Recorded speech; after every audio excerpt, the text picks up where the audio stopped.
इतने अच्छे दिन, सचमुच इतने अच्छे दिन तो कभी नहीं आए थे। पास में अगर हड्डी गोदाम न होता तो बहुत मुश्किल होती। सभी कुछ तो अच्छा था। 3-4 गांव पास लगे हुए, सबके बीच में सूखे चारागाह, इतने सारे रिश्तेदारों के घर, 3 कोस पर बहती नदी, ऊंचे नीचे टीलों वाला बियाबान, पास से जाती बस्ती की सड़क, खास सड़क पर रात में ट्रकों के रुकने का अड्डा, उस अड्डे से मील भर बाएं हड्डी गोदाम, उससे भी 3 मील भीतर रेलगाड़ी का स्टेशन। चारों गांवों में अगर इतने रिश्तेदार, ढोर डंगर और जानवर न होते तो भी काम नहीं चलता। और 20 मील दूर शहर में चीनी मिलें न होती तो भी दिक्कत होती। सड़क ऊंचे नीचे टीले वाले बियाबान से न गुजरती तब भी ठीक नहीं था। घर में छोटी बहन कमली न होती तो कैसे काम चलता। उस बियाबान में ट्रक न गुजरते होते तो भी दिक्कत होती। और बंता सिंह ट्रक ड्राइवर अगर रात में कमली को उठा न ले जाता तो उसकी जिंदगी ही बर्बाद हो जाती। सब कुछ अच्छा ही तो हुआ। सबसे अच्छी बात तो यह हुई कि इलाके में लगातार तीसरे साल भी अकाल पड़ गया। अकाल न पड़े तो घर गांव का आदमी बाहर निकलता ही नहीं। जिनके अपने खेत हैं वे तो बाहर हो आते हैं, जिनके खेत नहीं हैं उनका तो कहीं कुछ भी नहीं है। खेत वालों के खेत पर मजूरी करना और वहीं गांव में पड़े पड़े मर जाना, वहां कुछ और होता है। कमली के लिए तो और भी अच्छा हुआ, वह कब कहां निकल पाती। बाला के लिए तो फिर भी ऐसा है कि एक आध गांव घूम आए, नदी तक हो आए, दर्जा 5 तक पढ़ने चला जाए। नदी तक बिना कहे सुने बाला हो आए तो ठीक था, कह दिया तो मुश्किल होती। दादी उसे हटकने लगती थी, नदी पर मत जाया कर, जाए भी तो नहाना कभी मत कर। दादी बोलती थी तो पैर की उंगली में पड़े कांसे के छल्ले को घुमाती रहती। शायद वह उसे गड़ता था। दादा भी यही बोलता था।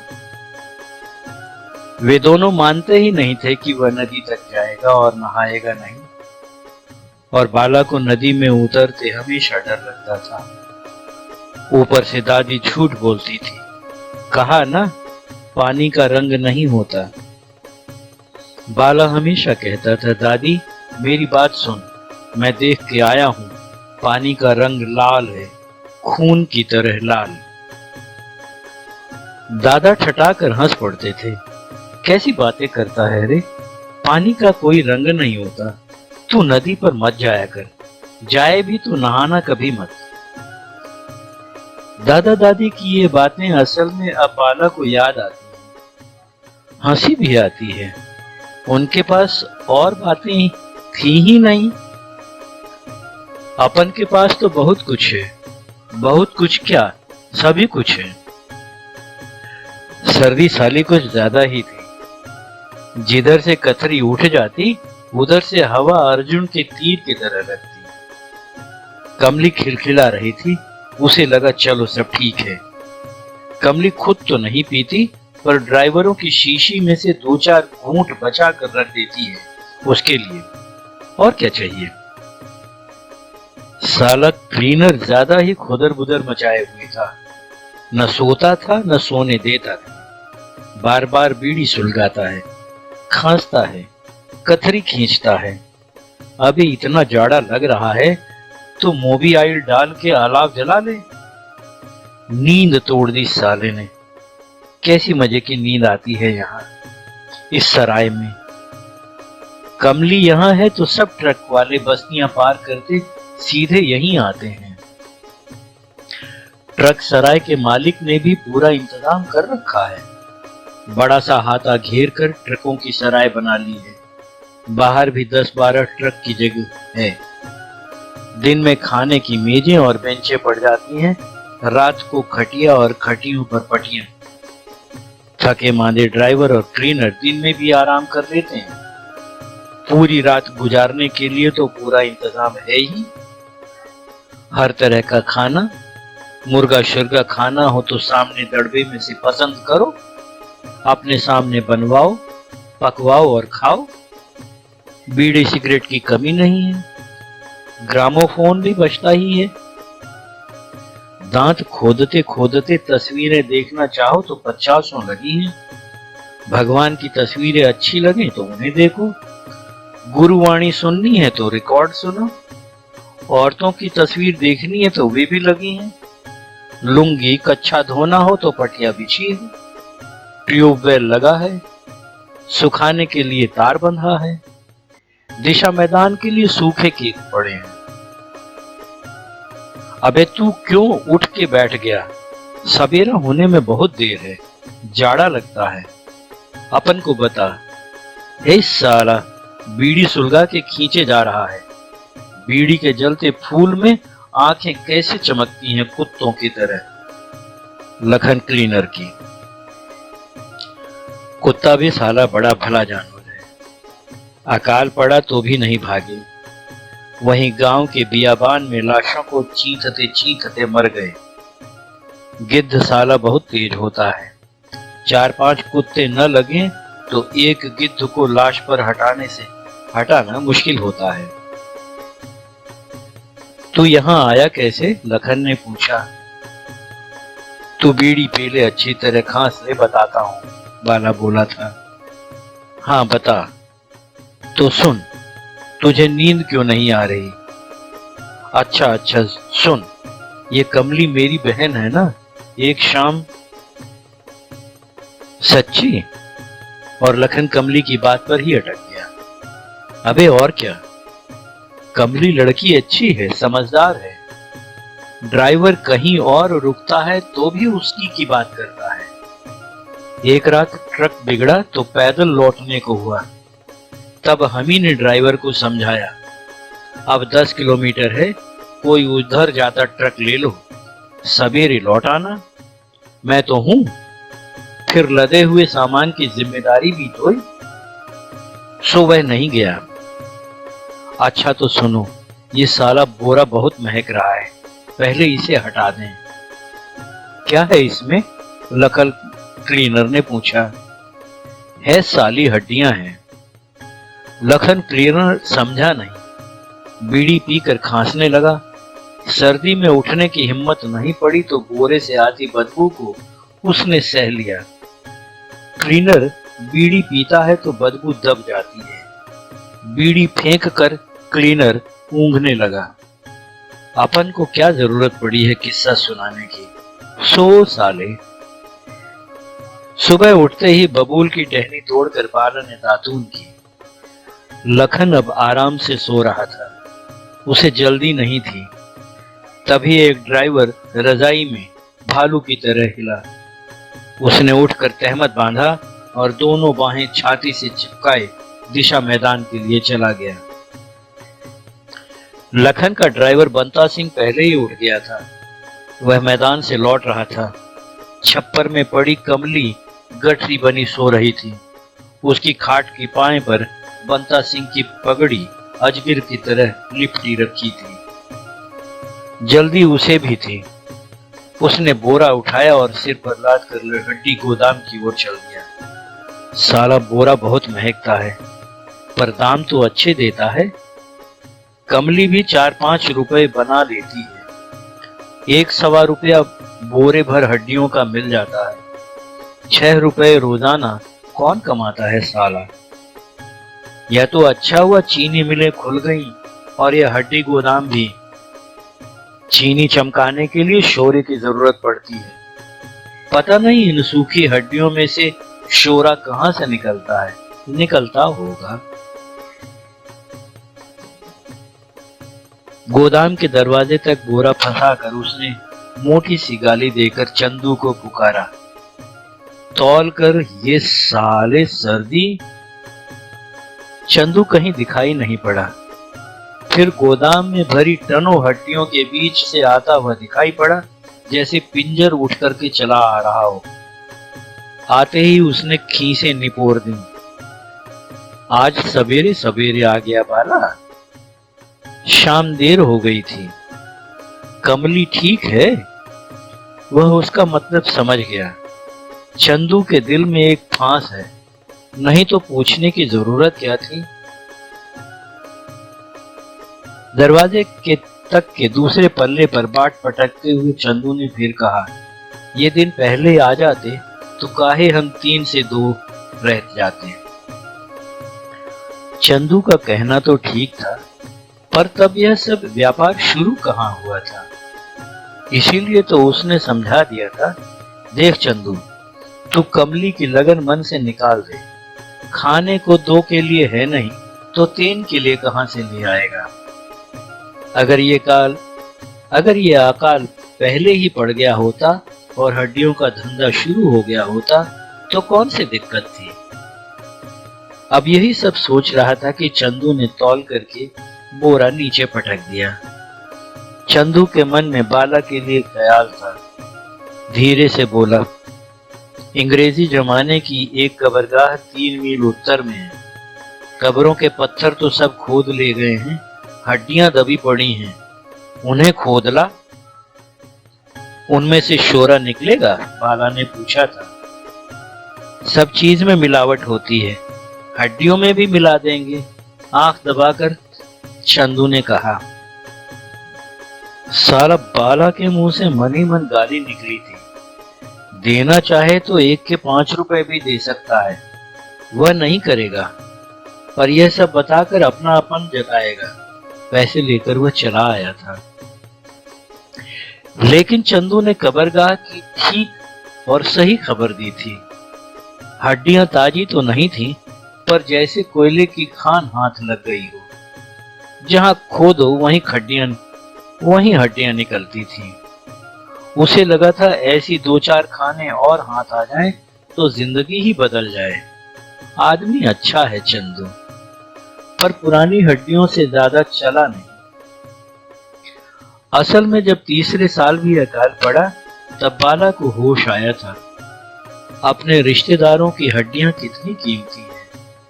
अपने रिश्तेदारों के ढोर डंगरों की हड्डियां कितनी कीमती हैं। हड्डियों के लिए तब महाभारत मचा था। लोग पहरा लगाने लगे थे। ये हमारे रिश्तेदारों की हड्डियां हैं, ये उनके ढोर डंगरों की हड्डियां हैं, इन पर हमारा हक है। तब बाला ने जमकर लड़ाई लड़ी थी। गांव-गांव में और आसपास रहते रिश्तेदारों की हड्डियों के लिए वह लड़ता था। ढोर डंगरों के पिंजरों के लिए उसने लड़ाई की थी। तभी दादा और दादी मरे थे 8 दिनों की दूरी पर, और 27वें दिन बापू मरा था।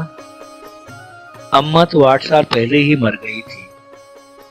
बापू ने बहुत कहा था, पर बाला नहीं माना था कि दादा की लाश को जलाया जाए।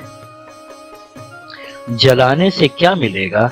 बाला बापू पर चीखा था, और बापू चीखा था, अरे कमीने, तू हड्डियां भी बेच खाएगा, ऐसी औलाद से तो निपूत ही मरता। बापू ने जो कुछ कहा हो, पर ये दिन कैसे आते अगर बापू की बात मान लेता। खाने को क्या था, जीने को क्या था। सब तरफ तो धरती झुलसी पड़ी थी।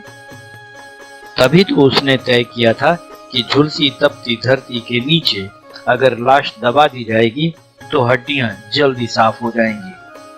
गिद्ध और कुत्ते साफ करने में देर लगाएंगे, इधर उधर खींच के भी ले जाएंगे, पर रात में कोई हड्डियां खोद ना ले जाए, इसी के लिए तो उसने कमली को पहरे पर लगाया था। और वहीं से सड़क किनारे बंता सिंह उसे उठा ले गया था। यह भी अच्छा ही हुआ था। अच्छे दिन आते हैं तो एक साथ आते हैं। जब बाला को पता चला था कि कमली ट्रकों की सराय में है तो वह गया था। बापू उस वक्त जिंदा तो था, पर इतना जिंदा नहीं कि सराय तक आ पाता। वह भूख से धीरे धीरे मर रहा था, पर फिर भी जीने का कोई और रास्ता खोजने के लिए तैयार नहीं था। असल में यह बहुत भीतरी इलाका था, जहां तक सरकारी मदद भी नहीं पहुंच पाई थी। जैसे खेत में सरकारी पानी जाता है ना, जिस तक पहुंचता है पहुंच गया, उसके बाद होना वही था। बापू को भी मरना था। पहले दादा मरा, उसके बाद दादी, उसके बाद बापू। रिश्तेदार उनके उनके ढोर डंगर मर ही रहे थे। पर तब तक बापू नहीं मरा था। शायद उसके मरने में एक दिन पहले की बात है। बाला जानवरों की हड्डियां बटोर रहा था, गिद्धों और कुत्तों के बीच। साले घसीट घसीट कर बहुत दूर ले जाते हैं। तब कमली उसे खोजती आई थी। वह बाला को गिद्धों और कुत्तों के जमघट के बीच खोज ही नहीं पाई थी। उनके बीच वह घुटने मोड़े गिद्ध की तरह ही बैठा था। साफ हो गई हड्डियों को बीनता हुआ।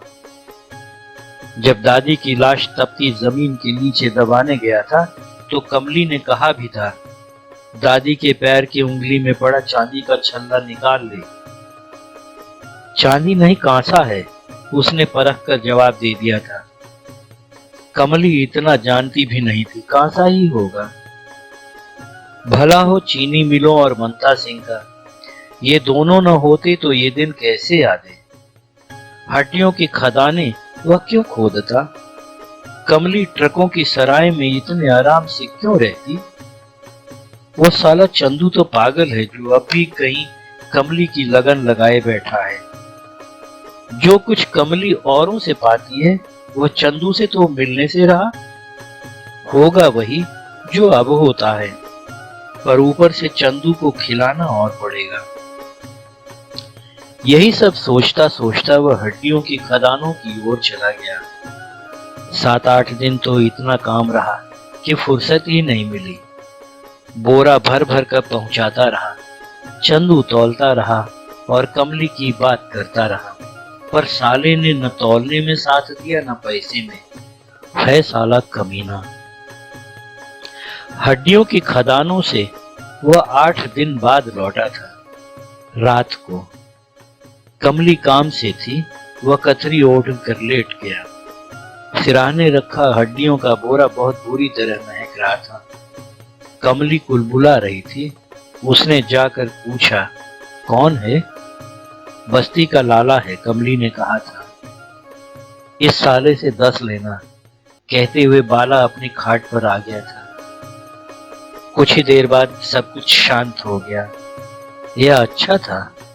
बस्ती का लाला जब भी आता था तो शुरू में शोर ज्यादा मचाता था, पर आधा घंटे बाद ही सो जाता था। ड्राइवर तो रात भर हंगामा करते। कमली भी बुरी तरह थक जाती थी और दूसरे दिन सोती रहती थी। कमली तो सो गई, पर उसे नींद नहीं आ रही थी। वह बोरे के कारण मन बहुत उछटा हुआ था। रह रहकर दादी की याद आ रही थी। आज सर्दी भी बहुत थी और गांव के पास वाले ऊंचे नीचे बियाबान टीले से दादी की हड्डियां खोद कर लाया था। कमली ने तो रात काट ली, पर वह अपनी रात नहीं काट पा रहा था। सड़क से ट्रक आ जा रहे थे, कुछ एक सराय पर रुक भी रहे थे। कड़कड़ाती सर्दी और अर्जुन की तीर की तरह चलती हवा नींद भी बड़बड़ा रहा था। अंधेरा इतना गहरा कि उठने की हिम्मत ही नहीं पड़ रही थी। मन तो हुआ कि कमली को जाके जगाए और कहे, कमली, दादी की हड्डियां इसी बोरे में हैं, बहुत महक रही हैं। इसी महक के कारण सो नहीं पा रहा हूं। पर कमली थक कर सोई थी। बस्ती वाला लाला भी पड़ा था। उसने आंखें बंद कर सोने की कोशिश की। एक पल के लिए नींद आई थी कि तभी कोई ड्राइवर चीखा, अबे ओए दीना, चल। दीना सोता ऊँगता जाकर ठंडी गद्दी पर अधलेटा हो गया और वह ट्रक गुर्रा कर चालू हुआ था। फिर हाथी की तरह झूमता सड़क पर जाकर कोहरे में खो गया था। कथरी ओढ़कर वह खाट पर बैठ गया था और सड़क पर भरे कोहरे को देखता रहा। चारों तरफ सन्नाटा था। मुर्गे तक दड़बे में चुप थे। कासनी फूलों की बेल पेट्रोल पंप की गुमटी के सहारे कांप रही थी। सनसनाती हवा, मुंह से निकलती भाप, ठिठुरे हुए पेड़, सामने फैले मैदान में रोंगटों की तरह खड़ी हुई घास। बाला ने फिर लेटने की कोशिश की, लेट भी गया पर नींद नहीं आई। दादी नाराज मत होना, ये दिन तू भी देख लेती तो शायद कुछ आराम से मरती। अब कमली भी बच गई है और अपन भी, व्यापार भी चल निकला है। यह अकाल न पड़ता और इतने ढोर डंगर नाते रिश्तेदार न मरते तो अपना भी वही हाल होता। भला हो हड्डी गोदाम का, चंदू वहीं लग गया है। कमली भी समझदार हो गई है। दादी, अपन से उसने बात की थी, कहने लगी थी चंदू से कह दे, क्या फायदा, घर बसाऊंगी तो लौट के वहीं गांव के बाहर झोपड़ी डालनी होगी।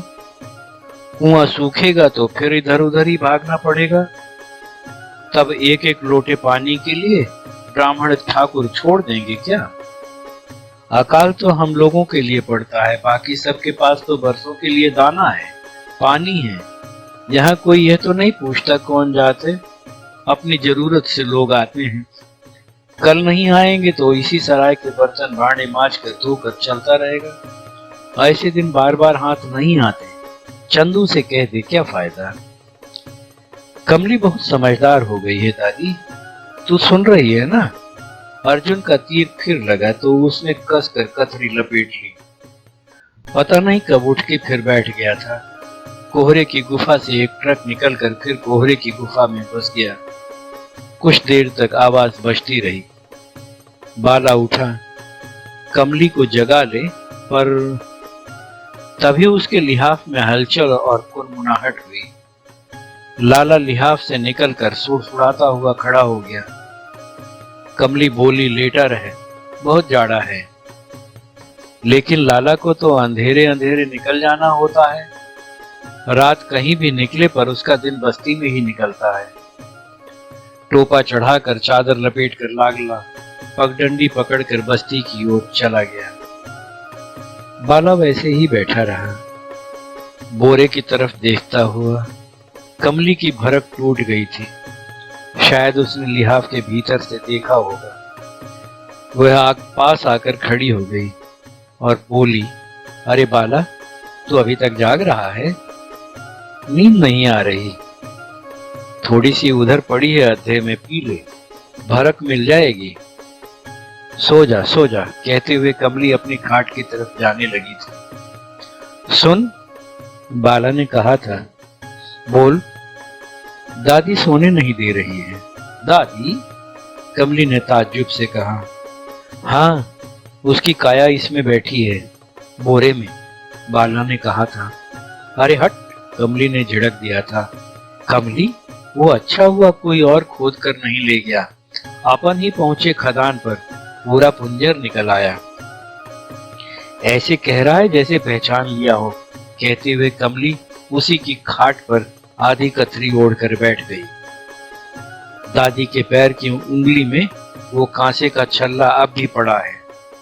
बाला ने कहा तो कमली आगे नहीं बोली, बोरे की तरफ देखती रही। पेट्रोल के दोनों पंप सफेद रजाई ओढ़े कानों में उंगली डाले खड़े थे। छप्पर के बांसों में लटके टायर पुतली निकली आंखों के कोटर की तरह देख रहे थे। सड़क किनारे खड़े नीम के पेड़ों की गर्दनें कोहरे की तलवार ने काट दी थी। ट्यूबवेल के ठंडे पाइप की बांह कच्ची गुमटी की कमर में लिपटी हुई थी और वे दोनों वहीं खाट पर चुपचाप बैठे थे। जाड़ा बरस रहा था। अब दोनों को नींद थी, वक्त का कुछ अंदाजा नहीं था। घुटनों पर बाहें मोड़े ठोड़ी टिकाए कमली बैठी थी। पाटी का सहारा लिए बाला आधलेटा था। तभी सामने दूर कोहरे के टुकड़ों के पीछे काले आकाश में कुछ हलचल सी हुई थी। काले बादल की लोहे की किनारी थोड़ी सी चमकी थी, जैसे उसके पीछे आग की भट्टी की एक दहकती लपट उठी हो। पर फिर लोहा ठंडा पड़ गया था। एक पल बाद काले लोहे की कई किनारियों पर लपट के आसार दिखाई दिए थे। फिर वे बुझ गए थे, पर भट्टी शायद बराबर धधक रही थी। गढ़िया लुहारों का कोई पड़ाव आसमान के पीछे है क्या? धौंकनी चल रही थी और आग बढ़ रही थी। धीरे धीरे लोहे की किनारियां पीली पड़ गई थी। जगह जगह बादलों के होंठ नीले हो गए थे। कोहरे के चकत्ते आग ने सोख लिए थे। आसमान में जगह जगह चीरा लग गया था। तब घास के खड़े रोंगटे सुरमई से सुनहरे हुए थे और गर्दन कटे पेड़ों के सिर नजर आने लगे थे। बाला कसमसा कर सीधा बैठ गया था। कमली ने पूछा था, ये हड्डियां गोदाम ले जाएगा? हाँ, बाला बोला था। सुन बाला, इन्हें नदी में सिरा दे। बाला अचकचा कर रह गया। यही कुछ इसी तरह की बात तो वह भी सोच रहा था, पर यह नहीं सोच पाया था कि दादी की काया को नदी में सिरा आए। ठीक है ना, कमली ने कहा। बुरे दिन होते तो दूसरी बात थी, गोदाम में ही दे आता। हाँ, वह बोला, तड़के तड़के निकल जाता हूं, नदी दूर है, दिन चढ़े तक लौट आऊंगा। और वह बोरा उठाकर सड़क पार करके मैदान में उतर गया था, उस पगडंडी पर जो नदी की ओर जाती थी। कमली उसे तब तक देखती रही जब तक वह पेड़ों के झुरमुट के पीछे आलोप नहीं हो गया था। कमली जाकर अपनी रजाई में गठरी बनकर लेट गई थी। आदमी साथ होता है तो टांगे पसार कर सोने में भी उतनी सर्दी नहीं लगती।